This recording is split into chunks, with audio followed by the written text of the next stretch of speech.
इसलिए याद रखिए कि अगर हम मुख देखना चाहते हैं तो दर्पण में काई न लगने पाए। हमारा दर्पण क्या है? हमारा दिल ही एक दर्पण है। दिल का मर्म जो जानता है और दिल को, अंतःकरण को पवित्र कर लेता है, तो फिर उसको कहीं भटकने की आवश्यकता नहीं है। इसलिए हर व्यक्ति को चाहिए कि हमें अपने दिल रूपी दर्पण को साफ करने की आवश्यकता है। जैसे आप मंदिर में जाते हो और मंदिर में क्या रहते हैं? वहां भगवान भगवती की मूर्तियां होती, भगवान नहीं होते, है ना? तो भगवान होते हैं, भगवान नहीं होते हैं। उसमें भगवान की मूर्तियां, जिनको आपने भगवान मान रखा है, चाहे वो राम हो, चाहे कृष्ण हो, चाहे शिव हो, चाहे ब्रह्मा विष्णु महेश हो, या कोई देवी देवता है, हनुमान हो, चाहे कोई भी देवता है, उसकी प्रतिमाएं होती। ये तो आप भी जानते हो ना। तो उसमें जो है तो भगवान नहीं होते, सिर्फ भगवान की मूर्तियां होती, उनके चित्र होते। तो चित्र रखना कोई बुरी बात नहीं है।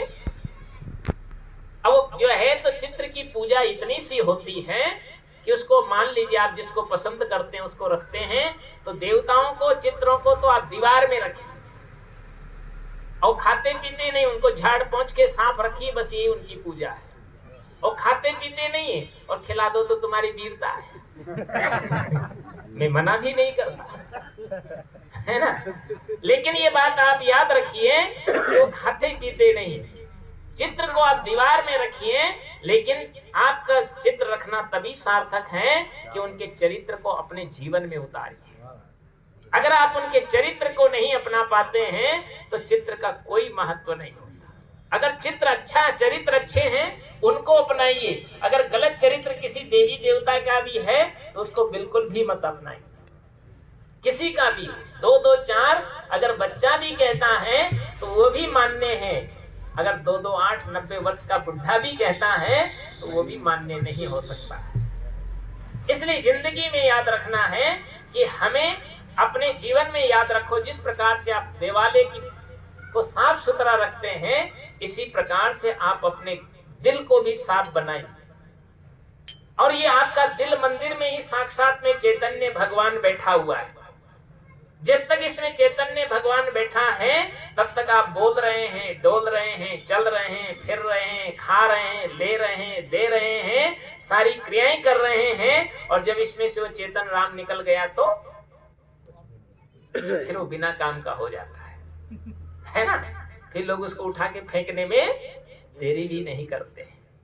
इसलिए जिंदगी में याद रखिए, कितने कितने लोग आते हैं। एक बार मैं कहीं प्रवचन कर रहा था और प्रवचन करके जब निकला तो किसी ने कहा, रे आप जो है तो किसको मानते? तो मैंने कहा हम तो सबको ही मानते हैं। बोला जो है तो हमने सुना है कि ये कबीर पंथी जो लोग होते हैं ये भगवान को नहीं मानते।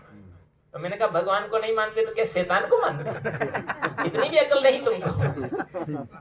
लोगों को यही पता है। तो फिर हमसे पूछता है क्या भगवान आपको मिल गए? तो मैंने कहा हमसे बिछड़े कब थे भगवान?